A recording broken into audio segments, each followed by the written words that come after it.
অর্জন করেন, ওলামায়ে কেরামকে সম্মান করতে শিখেন, আল্লাহ তাআলা আপনার দাম এমনিতে বাড়াই দিবেন। অটোমেটিকলি দেখুন আপনার দাম বেড়ে গেছে, কোনো সন্দেহ নেই। আজকে আমাদের দেশে ওয়াজ হয়, মাহফিল হয়, মাহফিলের সব রাজনীতি, কি পোস্টার করে সব নাম দিয়ে সব বড়ায় ফেলা।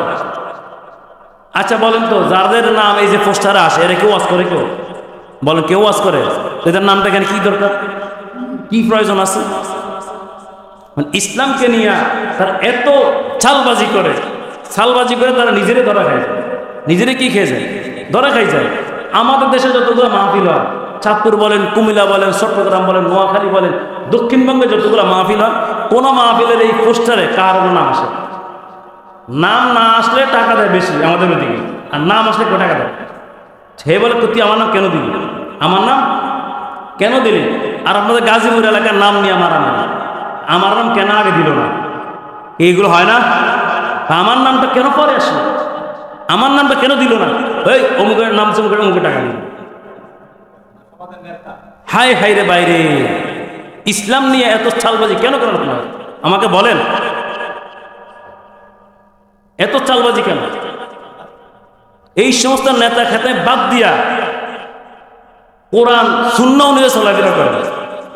আপনারা যারা আজকে এই মাহফিল দিবেন সামনে, কার কোনো নাম দিবেন না, একমাত্র শুধু আলেমদের নাম, তো যারা ওয়াজ করবে কোনো নাম দিবেন না।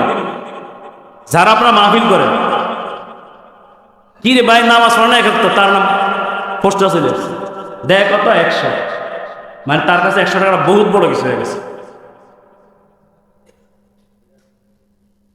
আমাদের দেশে এত এমপি মন্ত্রী হয়, তাদের কোনোদিনও নাম আসে নাই। তারা যে সময় নিয়ে 2 মিনিট কথা বলে 1 লাখ টাকা দিয়ে আসে।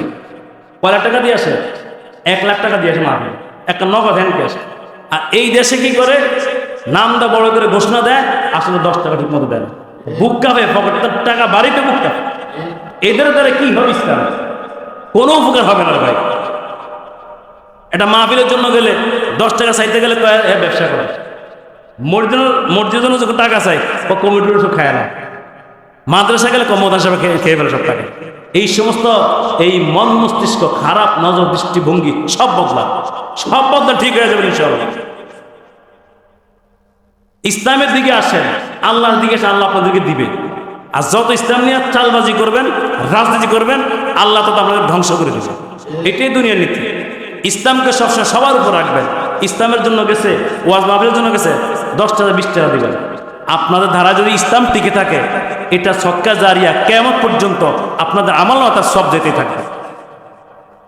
এখন যদি একটা মাহফিল দিছে, একটা মসজিদ চালাইতেছে, 10 টাকা দিবেন না, ইমাম সাহেব বেতন নিতে পারে না, এটা কেমন জায়গা? কি রে ভাই, এটা কেমন জায়গা?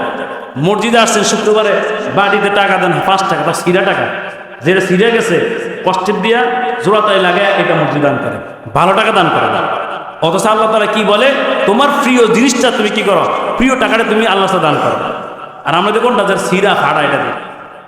তো এই কারণে আজ থেকে আপনাদেরকে বলি, যতগুলো এই এলাকা অন্তত মাহফিল করবেন, ওলামায়ে কেরামের নাম ছাড়া কারো কোনো নাম দিবেন না ইনশাল্লাহ। কি বলেন সবাই, দিবেন তো ইনশাল্লাহ? সমস্ত নাম বাদ, নাম নিয়ে পিড়াপিড়ি, নাম নিয়ে মারামারি, নাম নিয়ে কাটাকাটি। ওয়াজ মাহফিলে ফ্যান্ডে থাকবে ওলামায়ে কেরামদের বক্তৃতা, অমুক যুবলীগের অমুক, আওয়ামী লীগের অমুক, বিএনপির অমুক, সাথিয়া পার্টির অমুক, এগুলো কোনো শোনার কোনো টাইম আছে? হ্যাঁ, শোনার কোনো সময় আছে ওখানে? এগুলো দৃষ্টিভঙ্গি বদলান। দেশ সফর করেন, কোন যা মাহফিল কি অবস্থা, কোন যা বলছে কেমনে চালায়, দেশ সফর করেন, দৃষ্টিভঙ্গি সব খুলে যাবে। কথাগুলো অনেক কষ্ট করে বলতেছি আমরা। এই কারণে সবাই ইলম অর্জন করেন, কোরআন হাদিসের জ্ঞান অর্জন করেন। অর্জন করলে সব কিছু বুঝবেন। এইগুলো অর্জন না করলে জীবনে কিছুই বুঝবেন না। শুধু নিজের দাপট দেখাবেন, ক্ষমতা দেখাবেন, কিচ্ছুর মূল্য নাই। আমি আর মিয়া, আপনি যে ক্ষমতা দাপট দেখান, এই ক্ষমতা বাহাদুরি কি আছে আপনার ভিতরে? ফেডে আছে পায়খানা, ফেডে আছে কি? ফেডে আছে পায়খানা, খান বাপ, আগেন পায়খানা করেন। কি আছে আপনার ভিতরে? আপনি ক্ষমতার বার কেন দেখান? অহংকারে কি আছে আপনার ভিতরে? আপনি অমুক, আপনার সাথে কথা বলা যায় না, কি এর বাহাদুরি আপনার? মরিল হয়েছে ফসলাস, দুর্গন্ধ আপনার শরীর থেকে। এই কারণে জ্ঞান অর্জন করেন, ইলম অর্জন করেন, মানুষ চিন্তা সব চিনতে পারবেন। আল্লাহ পাক রব্বুল আলামিন আমাদের সবাইকে আজকে যে আয়াতের ব্যাখ্যা করছি, আয়াতের ব্যাখ্যা হলো কুল হাল ইয়াস্তাউিল্লাযীনা ইয়ালামুনা ওয়াল্লাযীনা লা ইয়ালামুন, অর্থ হলো যারা জানে আর যারা জানে না তারা কখনো সমান হতে পারে না। কি বলেন? যারা ইলম জানে, যাদের ভিতরে জ্ঞান আছে, আর যারা জানে তারা কি সমান নাকি? বলেন জোরে বলুন, তারা সমান নাকি? তো এখন যদি সমান হইতে হয় তাহলে কি হতে হবে? জানতে হবে, কোরআন হাদিসের জ্ঞান ইলম অর্জন করতে হবে। একজন হুজুর এসে এলাকার কেউ দাম দেয় তার আমগো মুখে কি হইব, কোনো ইয়া নাই, তার আমগো মুখের বলা কিরে তুই এদিকে কিরে কিরে তুই তাই করি। আবু বকর সিদ্দিক রাদিয়াল্লাহু তাআলা প্রশ্ন করেন, আপনি বড়, নবী মুহাম্মদ রাসূলুল্লাহ সাল্লাল্লাহু আলাইহি ওয়াসাল্লাম বড়, কথাটা ভালো করে বুঝেন। আবু বকর সিদ্দিক জবাব দিচ্ছে কিভাবে? আমি যদিও ওনার থেকে বয়সে বড় হই। বলেন কিসে বড় হয়? বয়সে বড় হয়, কিন্তু উনি আমার চেয়ে এলেমে কালামে যোগ্যতায় আমলে আমার চেয়ে অনেক উদ্যোগ, অনেক উদ্যোগ। সুবহানাল্লাহ বলবেন না? তাহলে ওনার দাম আমার চেয়ে অনেক বেশি, অনেকই। আর আমগো দেশ আলেম হয়েছে, হাফেজ পারে, আমার ছোট। আরে কি ঘুমের কিরে জহির এদিকে, কিরে মর্যাদ আনোয়ার এদিকে। আমি দেখি তো আনোয়ার এত বড় জানোয়ার, এত বড় কি জানোয়ার। আলেমদেরকে সম্মান করতে শিখে নাই, জিয়া ওলামায়ে কেরামদেরকে সম্মান করতে শিখে নাই, এই অরিজিনাল জানোয়ার। নিজের ভাই হোক, নিজের ভাতিজা হোক, নিজের চাচা হোক, যেই হোক, আপনাকে সম্মান দিয়ে কথা বলবেন। আপনার সম্মান আল্লাহ বাড়াই দিবে। আল্লাহ কি করবে? আল্লাহ বাড়াই দিবে।